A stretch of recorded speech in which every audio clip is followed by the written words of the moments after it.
الوصال نعطي صبرا نأخذ أجرا، والله يرانا ويسمعنا. نغفر زلا نوصل أهلا، لأن رمضان يجمعنا.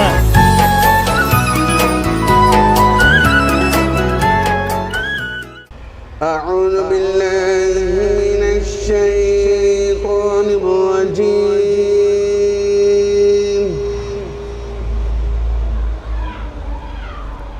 بسم الله الرحمن الرحيم.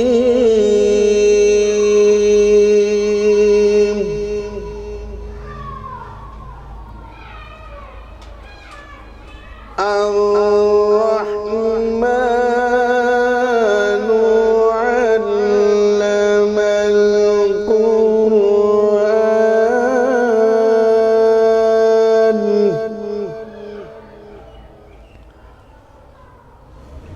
خلق الإنسان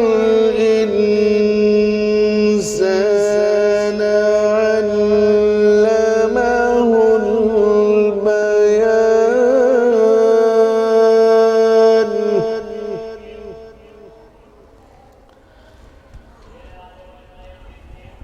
الرحمن علم القرآن، خلق الإنسان علمه البيان.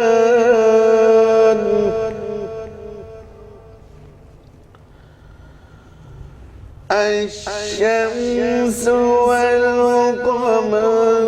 بحسبان، والنجم والشجر يسجدان،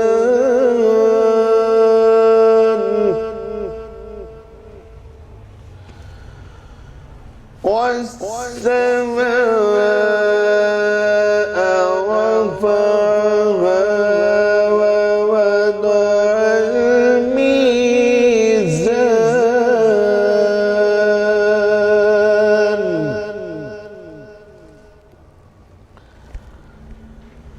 ألا تطغوا في الميزان،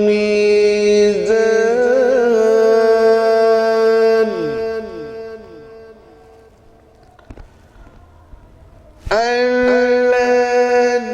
تطغوا في الميزان، وأقيموا الوزن بالقسط، وأقيموا الوزن بالقسط، ولا تخسروا الميزان.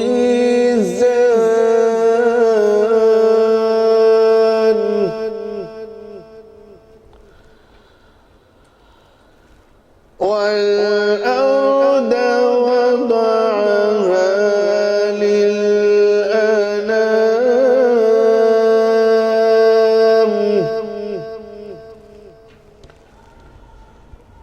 فيها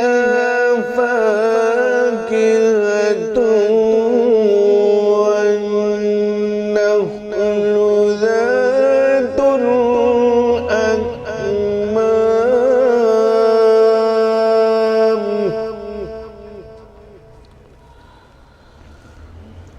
والحب ذو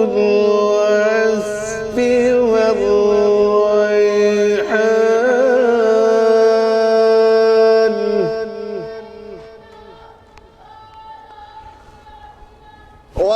والحب ذو العصف والريحان، فبأي آلاء ربكما تكذبان. خلق الإنسان من صلصال صلصال كالفخار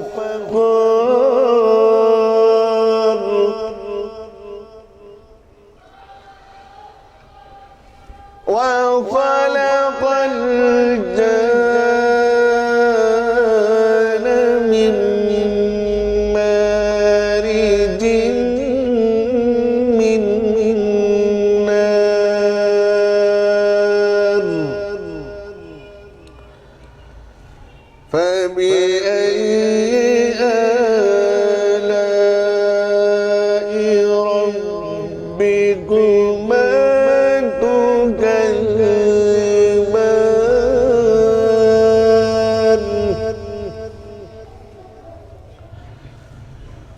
رب المشرقين ورب المغربين رب المشرقين ورب المغربين فبأي آلاء ربكما تكذبان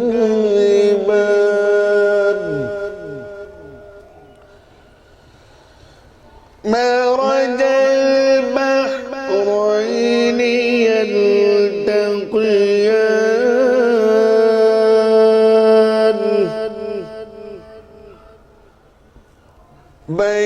بينهما برزخ لا يبغيان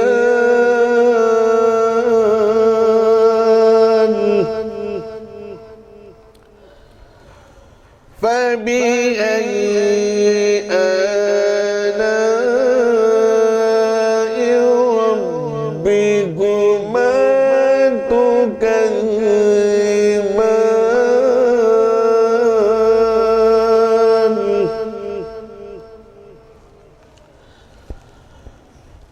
يخرج منهما اللؤلؤ والمرجان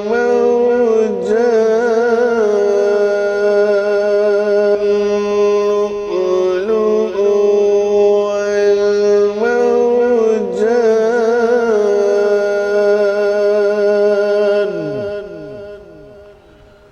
فبأي آلاء ربكما تكذبان صدق الله العظيم جزاک اللہ ماشاء اللہ. یہ تھے قاری محمد عارف نقشبندی جماعتی صاحب جو کہ بہت ہی خوبصورت انداز سے تلاوت قرآن پاک پیش کر رہے تھے. ناظرین آج کے پروگرام کا باقاعدہ آغاز ان آیات قرآنی کے ساتھ میں کروں گا. بسم اللہ الرحمن الرحیم. شروع اللہ کے نام سے جو بڑا مہربان نہایت رحم کرنے والا ہے. اور یقیناً اللہ تعالیٰ نے تم لوگوں کی مدد فرمائی بدر میں جب کہ تم لوگ کمزور اور بے سر و سامان تھے. تم لوگ اللہ سے ڈرتے رہو تاکہ تم شکر گزار ہو جاؤ. صدق اللہ العظیم. ناظرین ان آیات قرآنی سے پتہ چلتا ہے کہ اللہ تعالیٰ کبھی بھی کسی مسلمان کو تنہا نہیں چھوڑتا. اور ان آیات قرآنی سے جو میں نے ابھی پڑھی آپ کو پتہ چل گیا ہوگا کہ آج کا ہمارا موضوع کیا ہے. ناظرین یقیناً بدر ہے.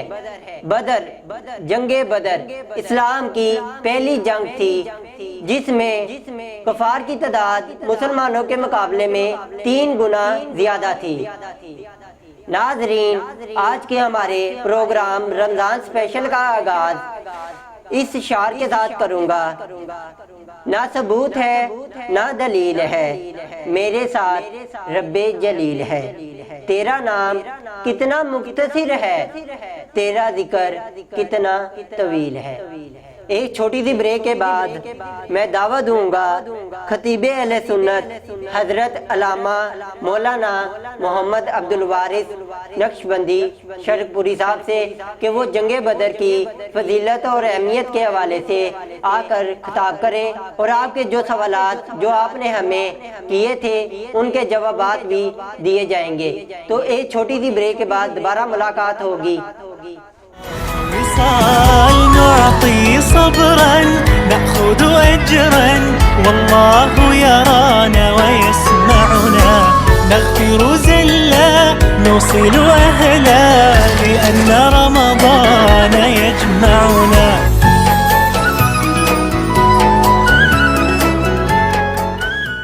Welcome back from the break. جی ناظرین، آج کا جو ہمارا موضوع ہے جنگ بدر، اس کے حوالے سے خطیب اہل سنت حضرت علامہ قاری محمد عبد الوارث نقشبندی شرق پوری سے میں درخواست کروں گا کہ وہ جنگ بدر کے حوالے سے ہمیں اس کی اہمیت اور اس کی ضرورت کیوں پیش آئی اس کے متعلق روشنی ڈالیں۔ السلام علیکم قاری صاحب۔ وعلیکم السلام ورحمۃ اللہ وبرکاتہ۔ اچھا قاری صاحب، یہ بتائیے گا کہ غزوہ بدر کیوں پیش آئی، اس کی ایسی کیا ضرورت پڑ گئی کہ آپ صلی اللہ علیہ وسلم کو جہاد میں آنا پڑا؟ اعوذ باللہ من الشیطان الرجیم، بسم اللہ الرحمن الرحیم۔ وَيُنَزِّلُ عَلَيْكُم مِّنَ السَّمَاءِ مَاءً لِّيُطَهِّرَكُمْ ان اللہ وملائکتہ یصلون علی النبی یا ایھا الذین آمنوا صلوا علیہ وسلموا تسلیما۔ الصلاۃ والسلام علیک یا سیدی یا رسول اللہ وعلی آلک واصحابک یا سیدی یا حبیب اللہ۔ نبی اکرم نور مجسم فخر دو عالم صلی اللہ علیہ وسلم آقا علیہ الصلاۃ والسلام کو مکہ المکرمہ سے ہجرت کیے ہوئے 19 مہینے گزر چکے تھے، اور نبی اکرم صلی اللہ علیہ وسلم کو معلوم ہوا کہ مکہ المکرمہ کا ایک تجارتی قافلہ جو کفار کا نکلا ہوا ہے، اور وہ ملک شام سے ہوتا ہوا تجارتی قافلہ جب واپس مکہ المکرمہ کی طرف جا رہا تھا تو مدینہ طیبہ کے کچھ راہوں سے انہوں نے گزر کے جانا تھا۔ تو صحابہ کرام رضوان اللہ تعالیٰ علیہ مجمعین کو سرکار نے ان کے ذمہ لگایا، ڈیوٹیاں لگائی کہ تعاقب کیا جائے اس قافلے کا، اور ابو سفیان اس قافلے کا جو ہے وہ امیر سفر تھا، تو اس کو بھی معلوم ہوا، اس نے اور راستہ اختیار کر کے اپنا قافلہ محفوظ جو ہے نا کیا اور اس کو بچا کے مکہ المکرمہ کی طرف لے گیا۔ اور جب کفار کو یہ پتہ چلا، جو ادھر تھے کفار، چونکہ اس قافلے میں جو تجارتی قافلہ تھا ہر مکے والے گھر کا اس میں حصہ تھا، جب انہیں یہ معلوم پڑا کہ محمد الرسول اللہ صلی اللہ علیہ وسلم جو نبی پاک علیہ السلام کے صحابہ ہیں اور انہوں نے ہمارے اس قافلے کو گھیر لیا ہے، لیکن ابو سفیان اس قافلے کو بچا کر لے جا چکا تھا اور انہیں معلوم بھی پڑ گیا، لیکن کفار مکہ پھر بھی اسی ضد میں آ کر انہوں نے کہا نہیں، اب ہم ان سے جنگ کریں گے۔ اصل میں جو وجہ تھی جنگ بدر کی، وہ وجہ وہ قافلہ بنا جو تجارتی قافلہ تھا، لیکن وہ بھی حفاظت سے چلا گیا۔ اس کے بعد بھی جو کفار تھے انہوں نے کہا کہ اب ہماری چدراہٹ، ہماری سرداری کے جو ڈنڈے بجتے ہیں،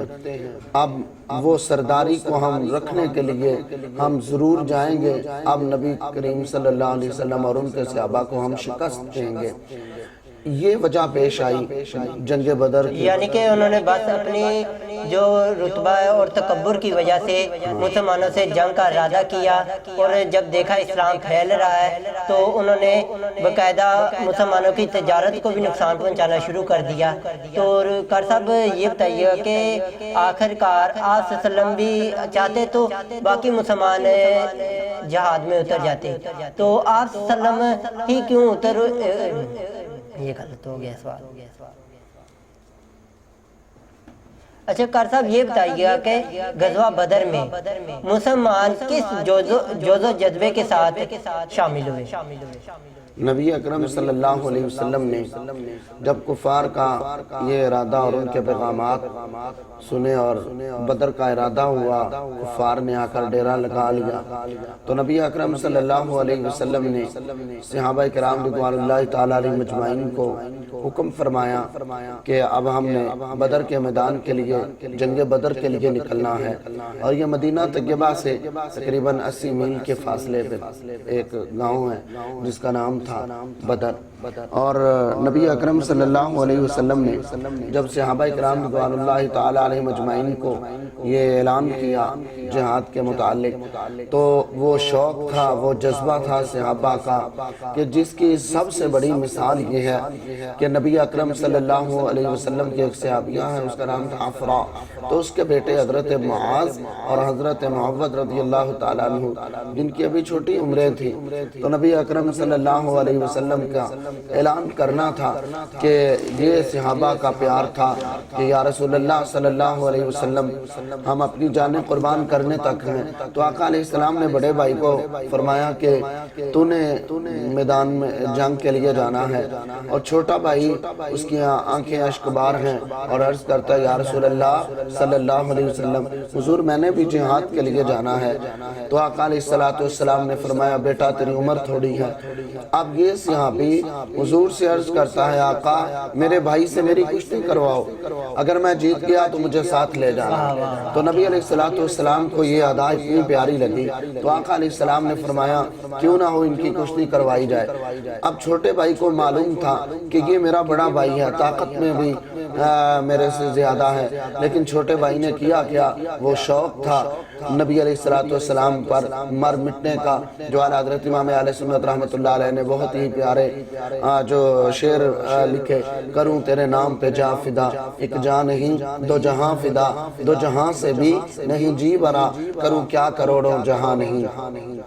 تو چھوٹا بھائی بڑے بھائی کے کان میں قریب ہو کے کہتا ہے بھائی جان آپ کو تو رسول اللہ صلی اللہ علیہ وسلم نے قبول کر لیا ہے، لیکن آپ کا کیا جائے گا؟ اے بھائی آپ نیچے آ جاؤ، میں اوپر آ جاؤں گا، تو چلو اس کی برکت سے حضور مجھے بھی جہاد کے لیے لے جائیں گے۔ تو نبی علیہ السلام نے اسی طرح ان کی جب کشتی کروائی تو چھوٹا بھائی بڑے بھائی کے اوپر آ گیا، تو عرض کرتا ہے یا رسول اللہ صلی اللہ علیہ وسلم حضور دیکھو میں جیت گیا ہوں، تو آقا مجھے بھی ساتھ لے جائیں۔ تو نبی علیہ السلام نے اس کا عشق، اس کا پیار، اس کی محبت کو دیکھ کر آقا علیہ السلام نے اسے بھی جہاد کے لیے قبول فرما لیا، اور نبی علیہ السلام کے ساتھ جب جہاد پہ گئے ہیں اور جب بدر کے میدان میں پہنچے ہیں تو اس وقت حضرت عبد الرحمن بن عوف رضی اللہ تعالیٰ عنہ اور جتنے بھی سیرت نگار ہیں، سیرت ابن حشام میں اور ضیاء النبی میں پیر کرم شاہ الازہری علیہ رحمہ نے لکھا ہے، اور اس کے بعد رحمت اللہ عالمین میں علامہ قاضی سلیمان منصور پوری رحمت اللہ علیہ نے لکھا ہے، جتنے بھی سیرت نگار ہیں تمام نے اس واقعے کو اس طرح رقم کیا ہے کہ حضرت معاذ اور حضرت معوذ رضی اللہ تعالیٰ عنہ یہ دونوں بھائی حضرت عبد الرحمن بن عوف رضی اللہ تعالیٰ عنہ ان کے دائیں بائیں کھڑے تھے۔ تو حضرت عبد الرحمن بن عوف رضی اللہ تعالیٰ عنہ آپ کہتے ہیں کہ یہ دونوں بھائی مجھ سے پوچھ رہے تھے کہ چچا جان یہ بتاؤ کہ ابو جہل کون ہے جو سرکار دو عالم صلی اللہ علیہ وسلم کو گالیاں دیتا ہے؟ تو حضرت عبد الرحمن بن عوف رضی اللہ تعالیٰ عنہ آپ فرماتے ہیں میں نے اشارہ کیا کہ وہ جو کفار کے فوجیوں کی لائنیں درست کر رہا ہے یہ ہے کافروں کا سردار، یہ ہے عرب کا چودھری، جس کی وجہ سے نبی اکرم صلی اللہ علیہ وسلم نے مکہ المکرمہ سے ہجرت فرمائی، اور یہ حضور علیہ السلام کو تکلیف دیتا رہا۔ تو اتنے میں ایک شور برپا ہوا کہ ابو جہل کو واصل جہنم کر دیا گیا ہے، اسے قتل کر دیا گیا ہے، اور دونوں بھائی معاذ اور حضرت معوذ رضی اللہ تعالیٰ عنہ سرکار کی بارگاہ میں حاضر ہوئے، عرض کرتے ہیں حضور میں نے اسے قتل کیا ہے۔ دوسرا بھائی کہتا ہے میں نے قتل کیا ہے۔ تو نبی علیہ السلام نے فرمایا اپنی تلواریں دکھاؤ۔ تو پہلے ایک بھائی نے تلوار دکھائی، اس کی تلوار کو بھی خون لگا ہوا تھا، دوسرے بھائی نے تلوار دکھائی، اس کی تلوار کو بھی خون لگا ہوا تھا۔ یہ تھا جذبہ صحابہ کرام، یہ سب سے چھوٹے مجاہدوں کا کارنامہ تھا۔ ماشاءاللہ بہت ہی قاری صاحب آپ نے نصیحت کن واقعہ بتایا ہے کہ اگر جذبہ ایمانی ہو تو بچہ بھی شمشیر سے زیادہ طاقتور ہے، بے شک اور بچے تو کیا بڑے بڑے سردار آ جائے، پہلوان آ جائے، جو بھی ایٹم طاقت کیوں نہ آ جائے، ہمیشہ جس کے دل میں جذبہ ایمانی ہوگا وہی کامیاب کامران اور فتح کے لائق ہوگا۔ تو قاری صاحب یہ بتائیے گا کہ اللہ تعالیٰ نے غزوہ بدر میں مسلمانوں کی کس طرح مدد کی؟ اللہ تبارک و تعالیٰ نے قرآن مجید فرقان حمید میں فرمایا وَيُنَزِّلُ عَلَيْكُم مِّنَ السَّمَاءِ مَا لِيُطَهِّرَكُم کہ جس طرح قرآن مجید فرقان حمید کی آیہ مبارکہ میں نے تلاوت کی تو اللہ تبارک و تعالیٰ نے مسلمانوں کی مدد کیسے فرمائی۔ پہلی مدد تو یہ تھی کہ خالق کائنات نے آسمان سے ابر رحمت کا نزول فرمایا، بارش اتاری، اور وہ بارش جو صحابہ کرام سفر کی تھکاوٹ تھی اور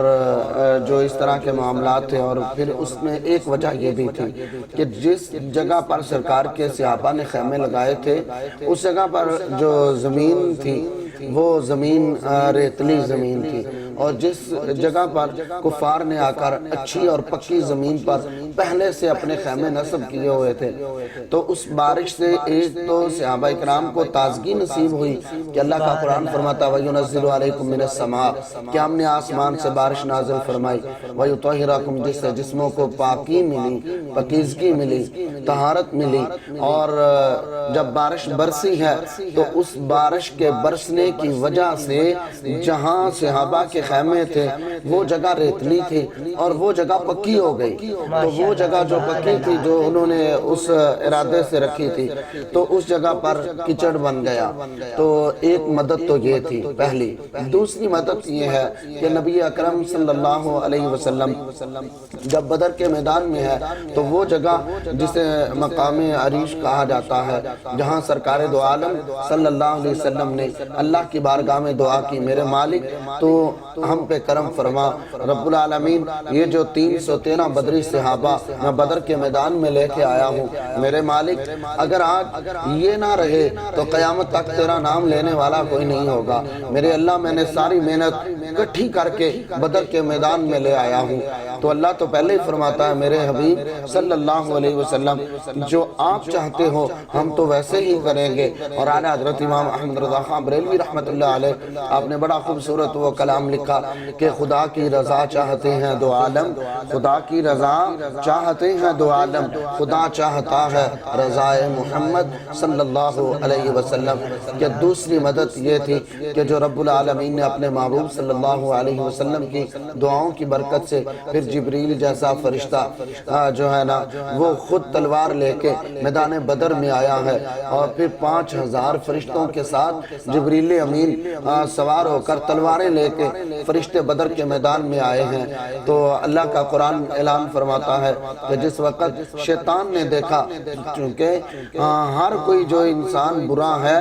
اس کے پیچھے پھر شیطان ہوتا ہے، تو شیطان نے جب یہ سارا منظر دیکھا کہ آسمان سے جبریل بھی اتر آیا، فرشتوں کے ہاتھوں میں تلواریں ہیں، تو شیطان اس وقت پھر انہیں چھوڑ کے جا رہا تھا، کیونکہ شیطان تو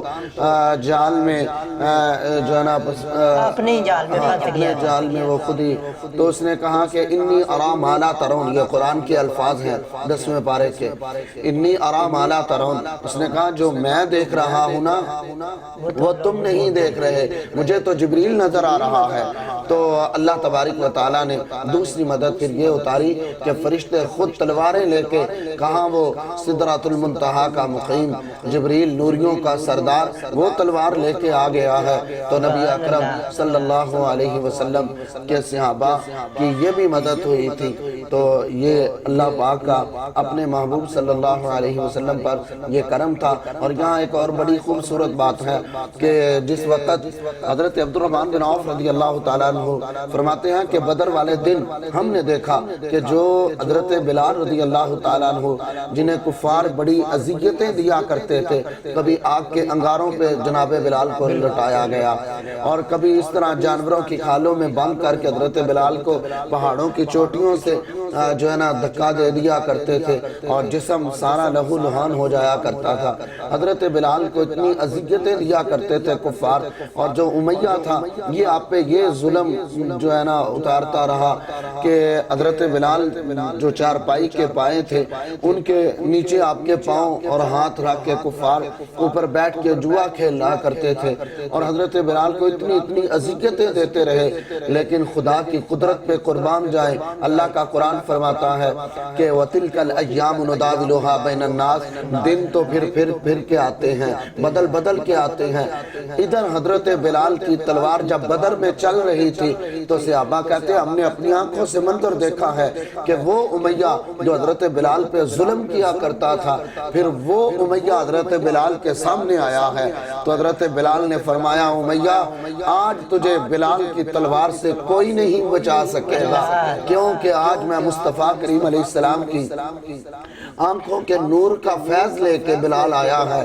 اس دن صحابہ کہتے ہیں ہم نے بلال کا عشق دیکھا کہ جب بلال کی تلوار چل رہی تھی تو امیہ پھر آگے جیسے شیر کے آگے بکریاں بھاگتی ہیں ایسے کفار بلال کے آگے بھاگ رہے تھے، تو حضرت بلال رضی اللہ تعالیٰ عنہ نے پھر تلوار پکڑی ہے اور امیہ کے اوپر وار کیا اور دو ٹکڑے کر کے رکھ دیے۔ پتہ چلا کہ رسول اللہ صلی اللہ علیہ وسلم کے صحابہ کا جذبہ یہ تھا، اور پھر میاں محمد بخش علیہ رحمہ و پنجابی کے شاعر بڑے خوبصورت انداز میں انہوں نے لکھا کہ قدر نبی دا کی جانن دنیا دار کمینے، قدر نبی دا جانن والے سو گئے وچ۔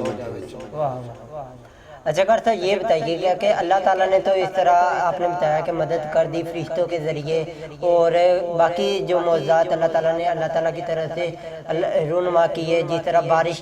کا ان پر بارش کا سمجھنے کے عذاب ان پر کفار پر نازل ہو گیا، مسلمانوں کے لیے وہی بارش رحمت بن گئی۔ تو کر صاحب یہ بتائیے گا کہ آپ صلی اللہ علیہ وسلم کے کون سے ایسے معجزات غزوہ بدر کے دوران رونما ہوئے جس سے مسلمانوں کو کافی مدد ملی؟ جی بسم اللہ الرحمن الرحیم۔ نبی اکرم صلی اللہ علیہ وسلم کے جو معجزات تھے ویسے تو لا تعداد ہیں، لیکن وقت کے پیش نظر نبی اکرم صلی اللہ علیہ وسلم کے معجزات کیوں کہ جتنے انبیاء کائنات میں آئے ہیں، تو پہلی تو خوبصورت بات یہ ہے کہ جتنے انبیاء کائنات میں آئے ہیں اللہ نے ہر نبی کو معجزے دے کے بھیجا ہے، کہ کسی نبی کو اللہ نے عصا کا معجزہ دیا، جیسے موسیٰ علیہ السلام کو خالق کائنات نے فرمایا وَمَا تِلْكَ بِيَمِينِكَ يَا مُوسیٰ، اے موسیٰ تیرے ہاتھ میں کیا ہے؟ تو انہوں نے عرض کیا قَالَ هِيَ عَصَايَ أَتَوَكَّأُ عَلَيْهَا وَأَحُشُّ بِهَا إِلَىٰ غَنَمِ وَلِيَ فِيهَا مَآرِبُ أُخْرَىٰ، میرے اللہ میرے ہاتھ میں میرا عصا ہے، اور یہ عصا جناب موسیٰ علیہ السلام کے لیے بطور معجزہ تھا۔ آپ فرماتے ہیں کہ یہی میرا عصا کیا کرتا ہے، قَالَ هِيَ عَصَايَ أَتَوَكَّأُ عَلَيْهَا وَأَحُشُّ بِهَا إِلَىٰ غَنَمِ وَلِيَ فِيهَا مَآرِبُ أُخْرَىٰ، کبھی یہ نور کا کام مجھے دیتا ہے، کبھی بلند و بالا درختوں کے اوپر سے مجھے پتے اتارنے کا بکریوں کے لیے کام دیتا ہے، اور کبھی ایسا ہوتا ہے کہ مدین کے علاقوں میں رات کا اندھیرا جب چھا جاتا ہے تو میرے عصے سے نور کی شعائیں نکلتی ہیں، اور کبھی میں ایسے جو ہے نا گہرے کنووں کے قریب جاتا ہوں، وہاں سے پانی نکالنا ہوتا ہے تو یہی میرا عصا رسی کی شکل اختیار کر جاتا ہے، کہ اللہ تبارک و تعالیٰ نے اس طرح انبیاء علیہ السلام کو جو ہے نا معجزات عطا فرمائے ہوئے تھے۔ پر سرکار تو پھر سرکار ہے نا، آقا علیہ السلام تو وہ سرکار ہیں کہ جن کے لیے اعلیٰ حضرت امام احمد رضا خان علیہ رحمہ آپ کی مشہور زمانہ کتاب جامع الحدیث اس کی جلد نمبر 4 میں یہ حوالہ آپ نے نقل فرمایا کہ نبی اکرم صلی اللہ علیہ وسلم سرکار دو عالم صلی اللہ علیہ وسلم کو خالق کائنات نے یہ اعلان فرمایا ہے کہ اے میرے محبوب صلی اللہ علیہ وسلم میں نے آپ کو جہان میں نہ بھیجنا ہوتا، لولا کا لما شمس القمر، میں چاند ستارے ان کو روشنی عطا نہ کرتا، اے محبوب میں نے آپ کو کائنات میں نہ بھیجنا ہوتا تو لولا کا لما شمس القمر، لولا کا لما خلقت الدنیا، لولا کا لما خلقت الافلاک، اے محبوب ہم جہان کو نہ بناتے، زمین و آسمان کو نہ بناتے، پیارے محبوب صلی اللہ علیہ وسلم ہم نے آپ کو نہ بھیجنا ہوتا تو آخری بات یہی ہے بس کہ ہم جو ہے نا لولا کلمہ اظہرت ربوبیہ، میں اپنے رب ہونے کا اعلان بھی نہ کرتا۔ اب اللہ نے اپنے محبوب کو جو وصف عطا فرمانا تھا، جو شان عطا فرمانی تھی، وہ یہ ہے کہ خالق نے فرمایا باقی انبیاء کو میں نے معجزے عطا کر کے بھیجا ہے، لیکن اے محبوب آپ کا سراپا وجود ہی ہم نے معجزہ بنا کے بھیجا ہے۔ سرکار کی زلفیں بھی معجزہ، سرکار کا لعاب بھی معجزہ، اور سرکار دو عالم صلی اللہ علیہ وسلم کے جو معجزات میدان بدر میں جو دکھائے گئے، جب ابو جہل کو قتل کیا تھا ان دونوں بھائیوں نے، تو ایک بھائی کو تلوار کا وار کیا ابو جہل کے بیٹے عکرمہ نے، جب وار کیا ہے تو اس بھائی کا بازو کٹ گیا، جب بازو کٹا ہے تو وہ صحابی اپنا کٹا ہوا بازو سرکار کی بارگاہ میں لے کے آیا ہے۔ جب حضور علیہ السلام کے پاس لایا گیا تو آقا علیہ السلام نے اپنا لعاب دہن لگا کے اس صحابی کا بازو جوڑ دیا، اور سرکار کا لعاب وہ لعاب ہے کہ حضرت قتادہ رضی اللہ تعالیٰ عنہ ان کی جب آنکھ نکلی تھی تیر لگنے سے، تو صحابی نے سرکار کی بارگاہ میں آ کے عرض کیا حضور میری آنکھ نکل گئی ہے، تو نبی علیہ السلام نے وہ آنکھ اپنے لعاب سے جوڑ دی، اور حضرت جناب قتادہ رضی اللہ تعالیٰ عنہ جب آئے تھے نا، تو یہاں جو بات لکھی ہوئی ہے وہ یہ ہے کہ صحابی نے آ کے عرض کیا حضور میری آنکھ نکل گئی ہے، تو آقا علیہ السلام نے فرمایا قتادہ آنکھ لینی ہے کہ جنت، آنکھ لینی ہے کہ جنت لینی ہے۔ اب وہ بھی صحابہ تھے جنہیں نبی سے مانگنے کا طریقہ آتا تھا، اور اللہ کا قرآن فرماتا ہے نا وَأَمَّا السَّائِلَ فَلَا تَنْهَرْ، میرے محبوب جو آپ کے در سے مانگنے آئے اسے انکار نہیں کرنا، جھڑکنا نہیں، بس عطا کر دینا ہے۔ اور اس پہ اعلیٰ حضرت نے بڑا خوبصورت یہ جملہ لکھا، میرے کریم سے در قطرہ کسی نے مانگا دریا بہا دیے ہیں، دربے بہا دیے ہیں۔ سرکار کا در تو وہ در ہے، تو نبی علیہ السلام نے جب صحابی کو یہ فرمایا تو صحابی عرض کرتا ہے حضور جنت اپنی مرضی سے عطا کر دو اور سرکار آنکھ میری مرضی سے عطا کر دو، تو سرکار تو پھر سرکار ہیں۔ آقا علیہ السلام نے جنت بھی عطا کر دی، آنکھ بھی عطا کر دی،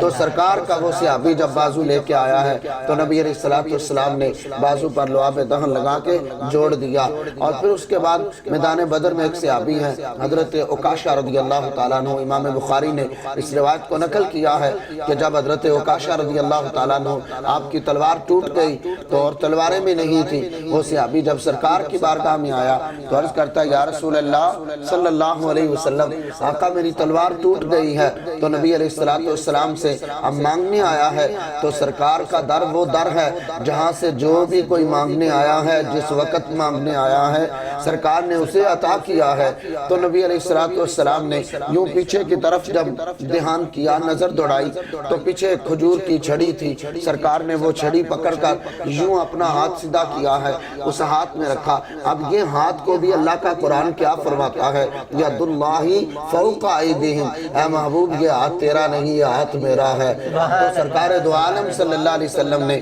جب اس چھڑی کو یوں ہاتھ میں رکھ کے کھینچا تو صحابہ کہتے ہیں وہ ایک چمکتی ہوئی تلوار بن گئی، اور پھر اس کا نام کیا ہوا؟ اس کا نام امام بخاری علیہ رحمہ نے لکھا ہے العون، یعنی مدد کرنے والی تلوار۔ جس نبی کے ہاتھ سے لگنے والی جو شاخ تھی وہ تلوار بنی، اور وہ تلوار مدد کرنے والی ہے، تو جس نبی کے ذریعے تلوار مدد کر رہی ہے وہ نبی کتنا مددگار ہوگا پھر۔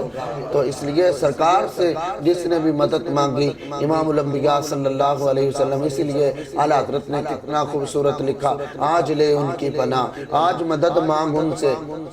آج لے ان کی پناہ، آج مدد مانگ ان سے کہ پھر نہ مانیں گے اگر کل قیامت میں تو مان گیا، للہ الحمد میں دنیا سے مسلمان گیا۔ اچھا کار صاحب یہ بتائیے گا ایک بہت ہی خوبصورت واقعہ پیش آیا تھا غزوہ بدر میں کنکریوں والا، اس کے متعلق تھوڑی سی تفصیل بتا دیں۔ جی بسم اللہ الرحمن الرحیم۔ اللہ کا قرآن اعلان فرماتا ہے وَمَا رَمَيْتَ إِذْ رَمَيْتَ وَلَكِنَّ اللَّهَ رَمَى۔ نبی اکرم صلی اللہ علیہ وسلم، جس طرح میں نے قرآن کی وہ پہلی آیت عرض کی ہے سورۃ الفاتح 26 میں پارے میں سے، کہ جب بیت رضوان لی گئی تو سرکار کے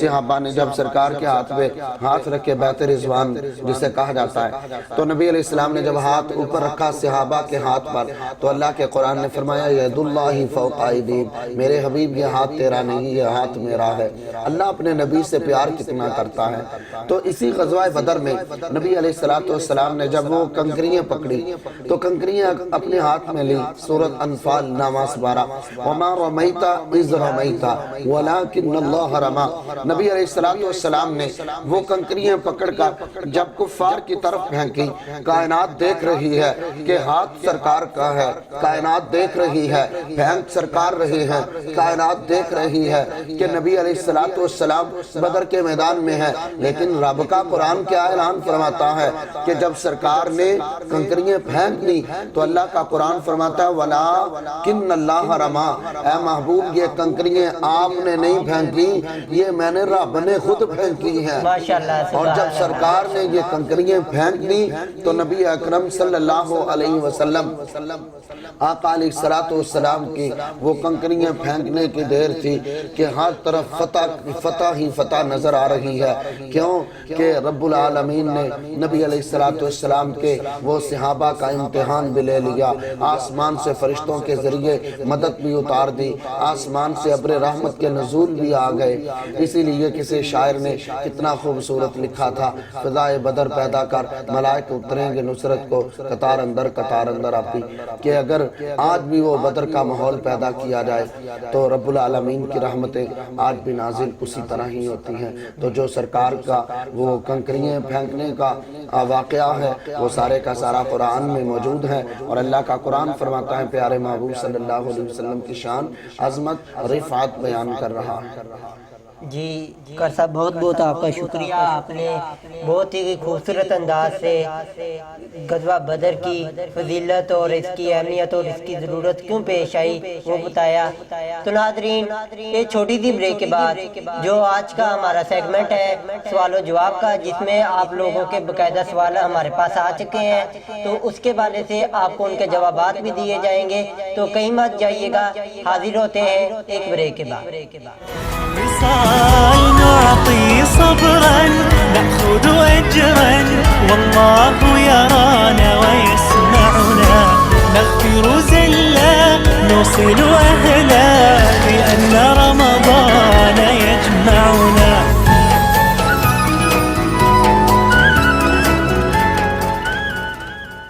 welcome back from the break. جی ناظرین جو ہمارا یہ والا سیگمنٹ ہے اس میں آپ کے سوالات کے جوابات باقاعدہ دیے جائیں گے۔ تو سب سے پہلا جو میرے پاس سوال آیا ہے وہ یہ ہے، کارسا یہ بتائیے گا کہ صدقہ فطرانہ کیا ہے؟ بسم اللہ الرحمن الرحیم۔ اللہ تبارک و تعالیٰ نے اپنے پیارے محبوب صلی اللہ علیہ وسلم کو جو رمضان المبارک کا مہینہ عطا فرمایا، اور اس کی برکات جس طرح کے نبی اکرم صلی اللہ علیہ وسلم نے اصحاب مصطفیٰ کو آقا علیہ السلام نے فرمایا کہ میرے رب نے دن کے روزے فرض کیے ہیں مسلمانوں پر اور رات کا قیام۔ تو یہ جو ہم رمضان المبارک کا روزہ رکھتے ہیں اور عبادات جو ساتھ ساتھ چلتی ہیں، تو صدقہ فطر جو ہے اس لیے رکھا گیا ہے کہ جو عبادات میں کوئی کمی پیشیاں رہ گئی ہیں تو وہ جو صدقہ فطر ہے وہ ادا کرنے سے اللہ تبارک و تعالی وہ کمیاں پیشیاں جو ہیں وہ معاف فرما دیتا ہے۔ ایک نمبر دو، صدقہ فطر اس کا جو ادا کرنے کا طریقہ ہے اور کون کون لوگ اسے ادا کریں گے۔ صدقہ فطر جو ہے یہ ہر مسلمان پر واجب کیا گیا ہے کہ وہ صدقہ فطر ہر صورت پہ ادا کرے گا۔ اگر کوئی مالک ہے، مجنون ہے اور کم عمر ہے، نابالغ ہے، تو جو ان کا بڑا ہے وہ صدقہ فطر ان کی طرف سے ادا کرے گا۔ اور اس کے بعد اس میں یہ بھی ایک مسئلہ ہے صدقہ فطر کے متعلق کہ اگر رمضان المبارک مکمل ہو رہا ہے، نماز عید سے پہلے، اس طلوع آفتاب سے پہلے اگر کوئی بچہ پیدا ہوتا ہے تو اس کا فطرانہ دینا بھی لازم ہے۔ یعنی کہ ہر عمر کے لیے صدقہ فطرانہ لازم ہے، چاہے وہ خود دے، اگر اپنی اہلیت کے مطابق وہ دے سکتا ہو، کاروبار اس کا اپنا ہو تو وہ خود دے، نہیں تو اس کے والدین پر واجب ہے کہ وہ ادا کرے۔ جو صاحب استطاعت ہے تو وہ صدقہ فطر دے گا۔ اچھا کرتا یہ بتائیے گا کہ جو صاحب استطاعت نہیں ہے ان کے حوالے سے کیا ہے؟ جو صدقہ فطر ہے یہ ہر ایک پہ لازم ہے، ہر ایک پر لازم ہے، اور یہ جو ہے نا جس طرح کے گندم وغیرہ اس کے حساب سے یہ صدقہ فطر نکالنا پڑتا ہے، تو صدقہ فطر جو ہے یہ ہر ایک پہ لازم ہے۔ اور اس کے بعد اگر کوئی بندہ فوت ہو جاتا ہے تو اس کی طرف سے یہ صدقہ فطر ساقط ہو جاتا ہے۔ اور اگر جو ہے نا نماز عید ادا کرنے سے پہلے صدقہ فطر جو ہے نا وہ ادا کرنے کا حکم ہے۔ اور اگر کوئی رمضان المبارک کی گھڑیوں میں، رمضان المبارک کے دنوں میں صدقہ فطر ادا کر دیتا ہے تو وہ بھی ٹھیک ہے۔ تو نبی اکرم صلی اللہ علیہ وسلم کا فرمان ذیشان ہے کہ یہ صدقہ فطر کی برکت سے جو کمیاں پیشیاں ہیں رب العالمین انہیں معاف فرما دیتا ہے۔ اور اس پر ایک حدیث پاک بھی ہے صدقے کے حوالہ سے کہ رحمت دو عالم صلی اللہ علیہ وسلم فرماتے ہیں کہ جس وقت رب العالمین نے چونکہ سب سے پہلے یہاں پانی ہی پانی تھا جہان میں، تو پھر پانی کے اوپر خالق کائنات نے زمین کو بسایا۔ جب زمین کو رکھا گیا تو زمین اپنی جگہ پہ رکتی نہیں تھی، اور پھر اس کے اوپر نبی اکرم صلی اللہ علیہ وسلم فرماتے ہیں والجبال اوتادا کہ رب العالمین نے جو پہاڑ ہیں انہیں میخیں بنا کر زمین کے اندر گاڑ دیا گیا، اور ان پہاڑوں کی وجہ سے زمین کو قرار آ گیا۔ تو رحمت دو عالم صلی اللہ علیہ وسلم فرماتے ہیں فرشتوں نے عرض کیا اللہ کی بارگاہ میں کہ رب العالمین یہ زمین سے بھاری چیز پہاڑ تھے، اور کیا پہاڑوں پر بھی کوئی چیز غالب ہے؟ تو آقا علیہ السلام فرماتے ہیں فرشتوں نے جب یہ عرض کیا تو باری تعالیٰ نے جواب دیا، جواب میں یہ کہا ہاں ان پہاڑوں پر جو چیز غالب ہے تو وہ ہے الحدید، یعنی کہ لوہا، جس کے ضربوں سے پہاڑوں کو، پتھروں کو توڑ دیا جاتا ہے۔ اور پھر فرشتوں نے عرض کیا کیا باری تعالیٰ کہ لوہے پر بھی کوئی چیز غالب ہے؟ تو خالق کائنات نے فرمایا ہاں لوہے پر جو چیز غالب ہے وہ ہے النار، کہ جو آگ ہے وہ لوہے کو پگھلا کر بہا دیتی ہے۔ تو پھر فرشتوں نے عرض کیا کیا کہ مالک کائنات آگ پر بھی کوئی چیز غالب ہے؟ تو نبی اکرم صلی اللہ علیہ وسلم آقا فرماتے ہیں میرے رب نے یہ جواب میں کہا کہ اے پیارے ملائکہ جو آگ پر چیز غالب کی ہے وہ ہے پانی جو آگ کو بجھا دیتا ہے۔ پھر فرشتے عرض کرتے ہیں مالک کائنات کیا پانی پر بھی کوئی چیز غالب کی ہے؟ تو خالق کائنات نے فرمایا جو پانی پر غالب ہے وہ ہے الریح، یعنی کہ ہوا، ہوا کے تھپیڑوں سے پانیوں کے رخ چینج ہو جاتے ہیں۔ پھر فرشتے عرض کرتے ہیں مالک کائنات کیا اس پانی پر ہوا پر بھی کوئی چیز غالب ہے؟ تو خالق کائنات نے فرمایا اے پیارے ملائکہ جو زمین پر غالب ہم نے پہاڑوں کو کیا، پہاڑوں پر غالب جو ہے وہ ہے لوہا، لوہے پر جو چیز غالب ہے وہ ہے آگ، آگ پر جو چیز غالب ہے وہ پانی، اور پانی پر جو چیز غالب ہے وہ ہے ہوا، اور ان ساری چیزوں پر جو چیز غالب ہے وہ ہے صدقہ، کہ ہزار مصیبتوں صدقے کے ذریعے سے ٹال دی جاتی ہیں۔ اچھا کر صاحب یہ بتائیے گا کہ اگلا سوال جو ہماری آڈینس نے دیا بہت ہی الگ انداز سے انہوں نے پوچھا ہے کہ صدقہ فطرانہ، عام طور پر یہ سوال ہوتا ہے کہ صدقہ فطرانہ کن لوگوں کو دینا چاہیے، تو یہ سوال میرے پاس آیا کہ صدقہ فطرانہ کن لوگوں کو نہیں دینا چاہیے۔ اصل میں جب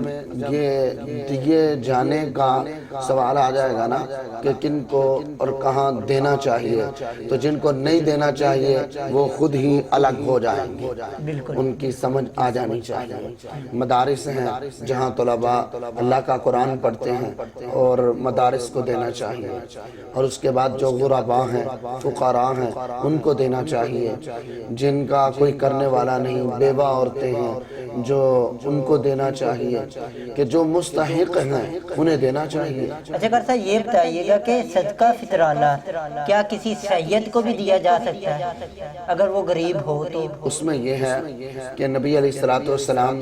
کے شہزادے سیدنا حضرت امام حسن رضی اللہ تعالیٰ عنہ، تو نبی علیہ السلام کے گھر میں جو ہے نا وہ صدقے کی کھجوریں پڑی تھی، تو حضرت امام حسن رضی اللہ تعالیٰ عنہ آپ کے بچپن کا زمانہ مبارک تھا، تو آپ نے ایک کھجور کا دانہ اٹھا کے اپنے منہ میں ڈال لیا، تو سید الانبیاء صلی اللہ علیہ وسلم آقا علیہ السلام نے بھاگ کر آ کر حضرت امام حسن کے گلے پہ ہاتھ رکھا اور دبا کر ایک